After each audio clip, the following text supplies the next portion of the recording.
Bem-vindos ao Café com a P de hoje, na nova temporada Abra Sua Bíblia, falando sobre a linha temporal do propósito eterno, de Gênesis a Apocalipse. E hoje nós vamos falar sobre o livro de Juízes, que aborda o tema do governo. E é muito importante porque qual é o propósito eterno de Deus? A pergunta é simples, o propósito eterno de Deus é ter uma família de filhos idênticos a Jesus. Não tem resposta mais clara do que essa. Deus tinha um único filho e ele decidiu multiplicar o filho. O importante é quando você descobre como Deus multiplicou o filho e o que isso agregou de valor na sua vida. Nós ensinamos especificamente sobre isso num outro ambiente, que é no Manual da Felicidade, um curso que nos ensina a respeito de um tema muito importante, talvez o tema mais importante da atualidade, que se encontra lá em Efésios capítulo 4, a partir do verso 10, que fala que é esse tema que permite que a igreja amadureça, deixe de ser conduzida de um lado para o outro por ventos de doutrina e ela alcança a estatura do varão perfeito. Esse tema é o ministério sacerdotal, o ministério comum de cada um de nós, cuja consequência é especificada através dos dons e de ministérios que você desenvolve, mas ela tem uma origem muito anterior. Esses dons e essas consequências são apenas fruto do teu ministério sacerdotal e você descobre como exercê-lo e o que ele é no Manual da Felicidade. Nós estamos abrindo uma turma agora exclusiva para o final do ano, que começa a partir do dia 21. Mas se você quer saber mais detalhes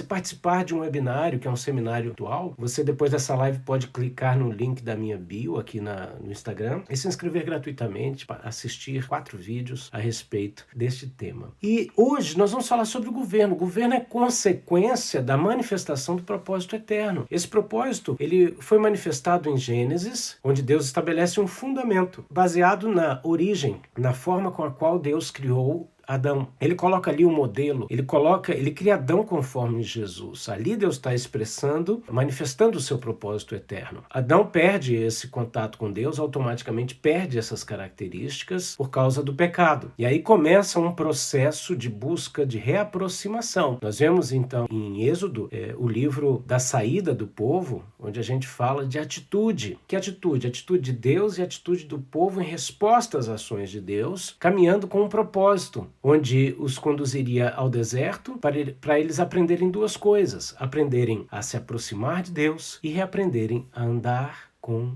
Deus. Falamos numa outra live sobre o propósito de Deus manifesto no livro de Números, o tema foi a contagem. Com quem você pode contar para te ajudar e ir com você até o lugar da conquista do propósito de Deus na sua vida, manifestando a sua verdadeira identidade em Cristo. Por último, dos 5 primeiros livros da Bíblia, falamos de Deuteronômio, que é uma revisão de vida. Foi uma live tremenda. Falamos também ontem sobre o livro de Josué a respeito de conquista. E o livro de Josué, ele abre uma categoria da Bíblia, que são os livros históricos, e que prepara essa nossa semana. Josué mostra o começo de uma nova etapa. Josué foi o único que saiu do Egito, juntamente com Caleb, os dois, e entraram na Terra da Promessa. Toda a geração que saiu do Egito morreu no deserto. E era uma geração chamada de guerreiros. Mas a geração de Josué, a geração do deserto, ela se preparou, ela renovou a aliança, Deus se revelou para eles conquistarem uma terra. E aqui entra um grande desafio. Uma geração que tinha visto os sinais, que tinha sido livre da morte em meio à trajetória do deserto. Uma geração que viu guerreiros que saíram do Egito morrerem nas areias quentes do deserto. Eles tinham tudo para ingressar nessa terra e viver um momento novo. Eles até prometeram isso para Josué, dizendo: olha, Josué, o que você mandar nós vamos obedecer. Mas a verdade é que provavelmente eles tinham muito mais medo de morrer pela desobediência do que obedecer por amor. Então o problema não estava com Deus ou com a lei de Deus, mas sim com o coração do povo. O livro de Juízes, ele abrange a vida desse povo desde a morte de Josué até a ascensão da monarquia, que apesar de ter sido abençoada por Deus, ela era a expressão do desejo desse povo em se igualar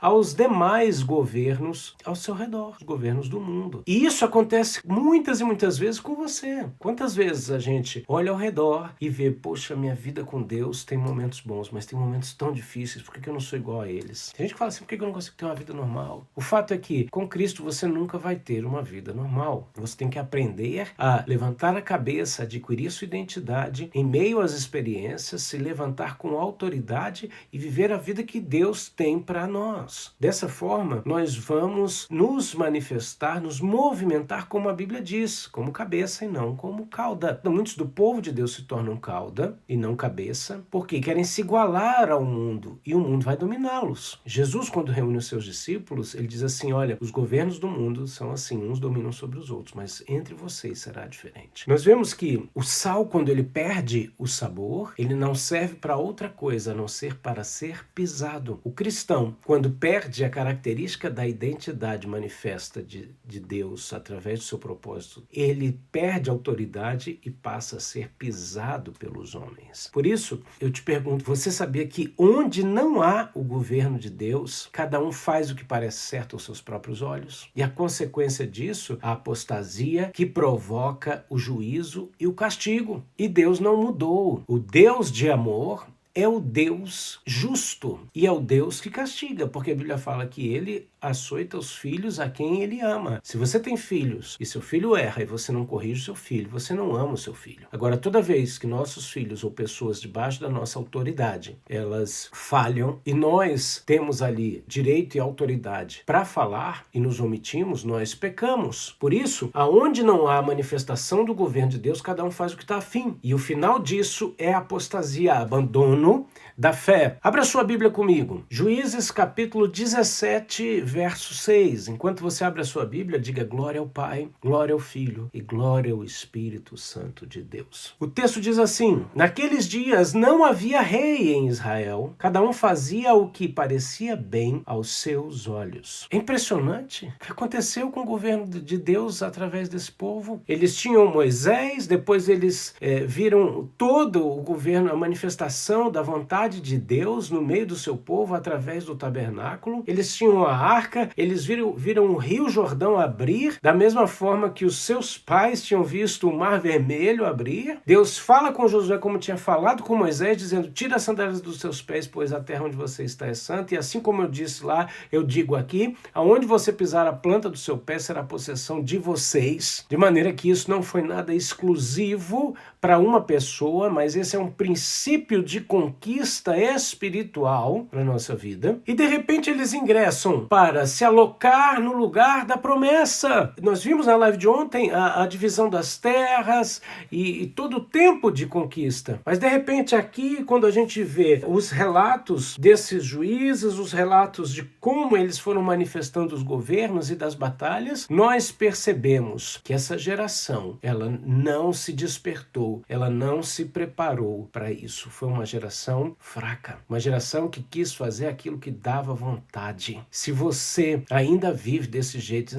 eu faço o que me der na telha, eu sou o dono do meu nariz, então vai arrebentar a cara, vai arrebentar o seu nariz. Porque quem vive debaixo do propósito de Deus, vive debaixo da orientação de Deus. Isso não nos isenta de guerras, de batalhas, de conquistas, nem tampouco da falha. Por quê? Porque Deus nos transfere responsabilidade junto com autoridade. E quanto mais você quiser ser livre, mais responsabilidade você tem que assumir. Nós vemos então que, curiosamente, o livro de Juízes, ele foi escrito por Samuel, né? Muitos concordam com isso. E é impressionante porque Samuel foi o último juiz de Israel numa época de total apostasia. Antes disso, a gente percebe todo o contexto geral político do povo. Não tem como falar de governo sem falar do contexto político. E esse contexto político do povo era um contexto de opressão, era um contexto de desafio, porque eles estavam cercados de nações inimigas, idólatras, e eles se sentiam atraídos pelas práticas culturais dessas nações. Concorda? Olha só, muita coisa maligna espiritual vem vestida para nós de folclore, de cultura, porque aí isso se torna um escudo e você não pode falar, porque senão você está agredindo a cultura. Só que a Bíblia fala que a cultura dos homens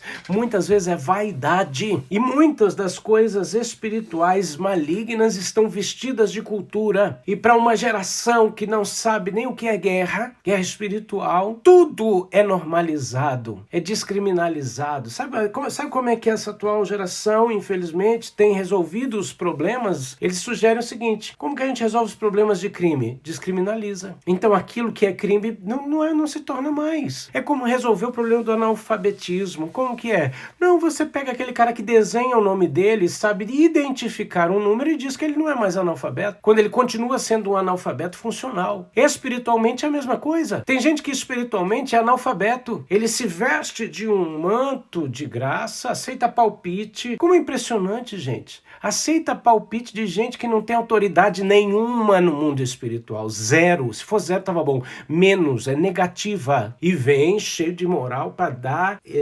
orientação de vida espiritual. Porque você como crente, porque você como cristão, quem é que está falando isso? Que autoridade tem para falar isso? Que experiência de vida espiritual existe na vida de muita gente que enche o peito para te afrontar na tua vida espiritual? Gente que não tem noção da diferença do mundo espiritual maligno vestido de folclore. E bate palma para essas coisas. Crentes supersticiosos, crentes mandingueiros gospel. Eu me lembro, uma vez eu estava no Brasil assistindo na TV e de repente apareceu a primeira vez alguém falando o seguinte termo: ah, eu sou evangélico não praticante.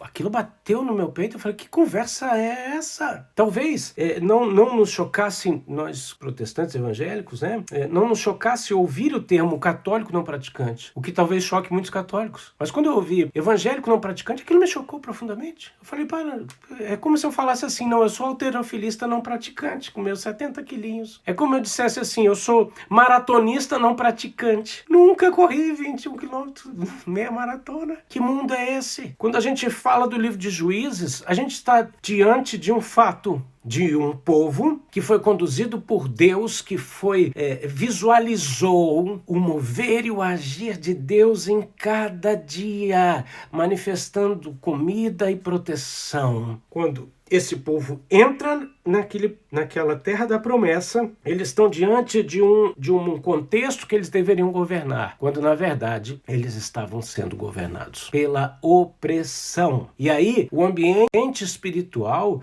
se torna oprimido por falta de posicionamento de governo desse povo. Escuta o que eu vou te falar, o propósito eterno de Deus é ter filhos semelhantes a Jesus. E quando a gente entende como manifestar isso, como viver isso, você automaticamente começa a exercer o governo de Deus na face da terra. Hoje, nós que entregamos nossa vida a Jesus, estamos vivendo o ensaio do que vai acontecer no milênio, o governo pleno de Deus na face da terra. Apesar de ter alguns pastores que estão acreditando que a gente já está no milênio, né? Eu não sei o que eles acabaram fazendo com o arrebatamento, com tribulação, com o apocalipse, mas tudo bem. O milênio vai chegar. Hoje nós estamos vivendo o ensaio. Hoje Deus diz para nós o que ele disse para Jeremias: compra a terra. Ele podia ter falado assim, Deus, mas eu vou comprar uma terra aqui em Israel e Israel tá para ser invadida e dominada. Ele diz, compra. É assim, Deus nos manda ser a resistência, ser a diferença, ser o sal da terra, a luz do mundo, adquirir, conquistar, mesmo que a gente seja arrebatado hoje à noite. Porque é um ensaio e a gente toma posse, a gente exerce autoridade, conquista a autoridade. Porque quando depois a gente volta, a gente já vem assumindo, tomando posse, resgatando aquilo que Deus já deu pra gente. E isso é bíblico. Nós vemos Abraão andando na terra da promessa. Nós vemos depois Deus tira eles, leva para o Egito através da vida de José, para levarem de volta para aquilo que eles já tinham caminhado e pisado metro a metro aquele lugar. É assim. A Bíblia fala que aqueles que já provaram do poder do século vindouro, quando apostatam, não tem volta. E talvez seja por isso que muito cristão tem medo de assumir um compromisso. E isso é vergonha para esses tipos de cristãos, quando Deus nos chama para provarmos do poder do século vindouro. Eu falei ontem e repito que quando Josué e a nação de Israel estava acampada no vale de Jericó para entrar na terra, eles comeram do fruto da terra e no dia seguinte cessou o maná. Isso representa a manifestação do poder do século vindouro. E quando isso começa a se manifestar na vida do crente, você deixa de viver de comida de deserto, sabe? Tem gente que fala assim, quem quer comer maná? E todo mundo, eu! Aí eu falo assim, então você está vivendo no deserto, quer viver no deserto para sempre? Queridos, eu sei que a trajetória da nossa vida em direção a Canaã celestial representa esse deserto. Mas chega uma hora hora que você para de viver de maná e passa a viver do alimento do poder do século vindouro. Isso é a manifestação da identidade de Cristo, porque junto com a salvação vem a nova natureza, vem tudo que diz acesso a isso, a manifestação das coisas da nova cidadania, o financiamento dessa cidadania, a proteção desse reino para a minha vida e para a tua vida. Te karabasudekam. Entra nesse mover, te kevioshai, para que você viva aquilo que está sendo manifesto, te porohom, para um novo tempo de avivamento. O tempo do fim, antes que eu venha buscar minha noiva, diz o Senhor. Aleluia! E aí nós vemos aqui uma lista desses juízes, desse período dos juízes de Israel. Por quê? Porque Deus começa a levantar, em meio a essa apostasia, clamores, nesses momentos de angústia, que comovem o coração, o sentimento de Deus, e Deus levanta líderes para despertar esse povo. Aí nós vemos Deus levantando esses juízes. Essa lista é linda. Tem um homem chamado Otniel, que livra da opressão da Mesopotâmia, Juízes 3. Nós vemos Eude, que livra da opressão dos Moabitas, governou por 80 anos. Nós vemos Sangar, que livra da opressão dos filisteus. Nós vemos Débora e Baraque, o livramento da opressão cananeia, governaram por 40 anos, muitos deles simultaneamente. Nós vemos aí a história dos mais conhecidos, como Gideão, que fala do livramento da opressão dos midianitas, governou por 40 anos. Tolá, tempos conturbados sob a ingerência de Abimeleque. Jair também. Jefté, livramento da opressão amonita. Ibsã, juntamente com Elon, também livramento da opressão desse mesmo período chamado aqui judicatura. Foram Ibsã, Elon e Abdon. Depois Sansão vem com o livramento da opressão filisteia. Eli, o sacerdote que tinha os filhos corruptos, que criou Samuel, que trouxe o livramento do jugo dos filisteus e organizou o reino, e foi o último juiz, governou por 40 anos. Agora, nós vemos também aqui no meio disso tudo características. Eu quero só ressaltar os mais conhecidos aqui. Por exemplo, Gideão, ele é o símbolo de Deus chamando o fraco para confundir o forte. O símbolo da vitória de Deus com o pouco que a gente tem em nossas mãos. Esse homem vence com seus 300 e depois, como é que é o fim da vida dele? Ele cria uma roupa de ouro, o éfode, e idolatra aquilo. Meu Deus, que geração é essa? Se a gente for para o livro de Apocalipse, a gente vê que é a igreja de Laodiceia, que se acha rica, mas é pobre, cega e nua, que se satisfaz em si mesma. Não se preocupa em satisfazer os desejos do noivo, está se satisfazendo. E aí, qual vai ser a sua característica em meio a uma geração perdida? Nós vemos exemplos poderosos, como de Débora e Baraque. Mas nós vemos o exemplo de Sansão, e a gente falou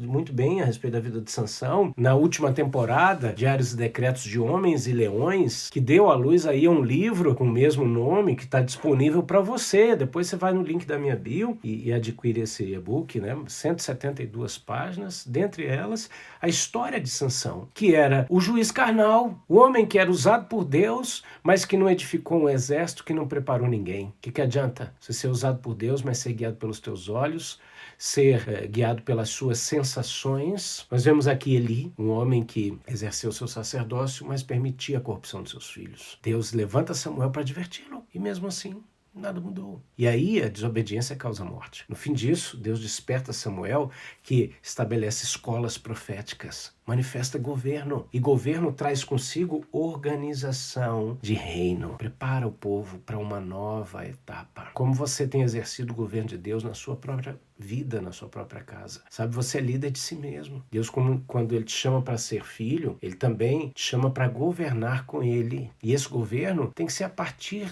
de agora. Não é só quando você fala, não, vou morrer quando eu voltar.